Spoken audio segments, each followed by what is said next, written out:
What's going on, guys? This is GameZone. Welcome to my channel. So did you guys know about the badges here? As you can see on the screen, Immortal, Shadows and Adventurers. These are the badges that you actually get if you are in Immortal, Clan, Shadow or running around as an adventurer. And every cycle once a new clan become immortal, you actually get these badge which are called deeds of valor. And the interesting part about this is, let's say, where did the screen go? Hold on, let me bring that screen again. Yeah, so let's say if your loyalty, hold on, let me show it to you guys. This is what my loyalty looks like at the moment. Everything is exceptional except the activity, which is still very good, and I still have a chance to hit the exceptional. And but the thing is, even if I hit the exceptional, I will not get this buff that is actually requirement for the 20% buff, because this is only for immortal. Whoever is the immortal can actually get 20% buff, but he has to work with his activities to hit exceptional on or 4. So what happen if you are actually lower on the immortal here? This one is Keon Chosen. If you guys do not know what are the chosen one, let me just quickly show it to you guys quickly. When you come over here, wall of honor, these guys are the chosen here, chosen 4 along with the immortal.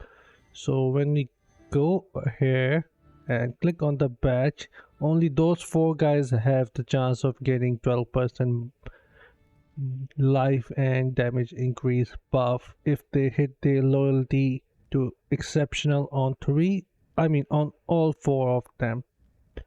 But let's say if you guys hit the exceptional, even if you are not the chosen or the immortal, it doesn't matter. You are going to be capped on with the 8% life buff and damage 8%, and the requirement for that is very good.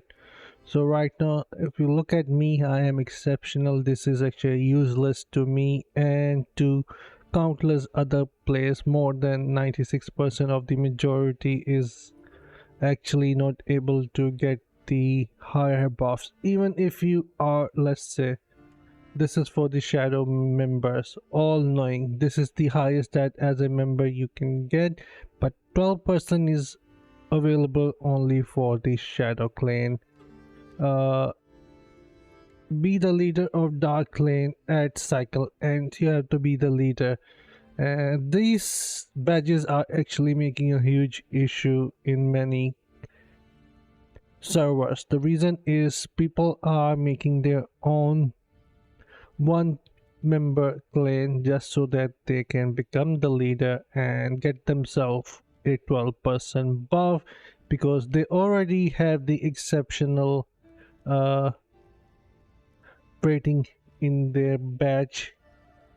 One faction or whatever that is, they have the exceptional rating going on, but since they don't want to hit the cap here with the 8%, they make their own claims and get the 12% buff. And this is the issue in my opinion, because when the system is already suggesting you that this is what you need to do to get the highest buff, then why cap players and make them actually leave a clan and make it their own just so they can obtain a higher buff numbers? That is actually a big issue, and this is discouraging in my opinion, demotivational. I didn't knew about that. I did knew about it, but I did not knew about the method that people were doing to get themselves a 4% more buff on each life and damage. and mostly I'm always going exceptional ever since the game came out. And to players who are actually playing like me, this is actually not a really motivational, you know. So when the structure is already available inside the game, I think there should not be any cap for anyone.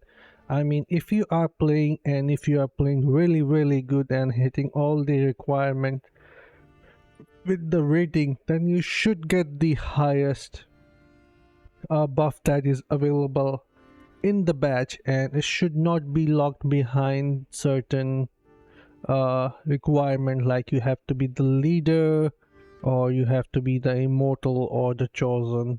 This is actually not motivating in my opinion. This is actually really bad and give out a really bad vibes.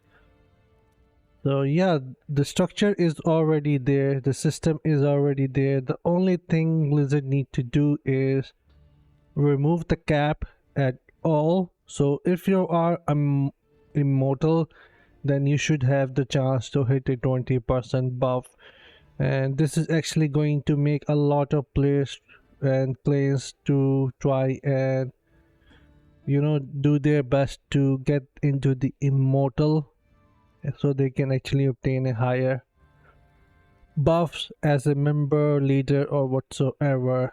Also, if you are shadow and you knew that if you hit the exceptional rating as a member, you have a chance of getting 12% buff, then I think this will make more player more active, because right now players know that even if they hit very good rating, they are just going to get the 8% buff and then they will hit the cap wall. But what if there is no cap and they need to work even higher to get this buff? I think this will bring life to clan in my opinion, and you will definitely see people are playing more and participating in shadow war or whatever the activities are related to clans. So definitely cap is a bad way, it gives a bad vibes in my opinion. It needs to go away. This is something which I wanted to address from a very long time, but I really didn't pay much attention to this. But ever since I heard that people are actually making their own claim to get themselves the higher buff, they do not care about participating in Rite of Exile, they just want themselves a higher life and damage buff. So the best way to prevent that is to just remove the cap in my opinion. And do let me know what you guys think about it, because I think removing a cap will be a really huge quality of life change to Diablo Immortal clan system. But anyways, I will see you guys in my next one. Until then, take care, have fun, and bye guys.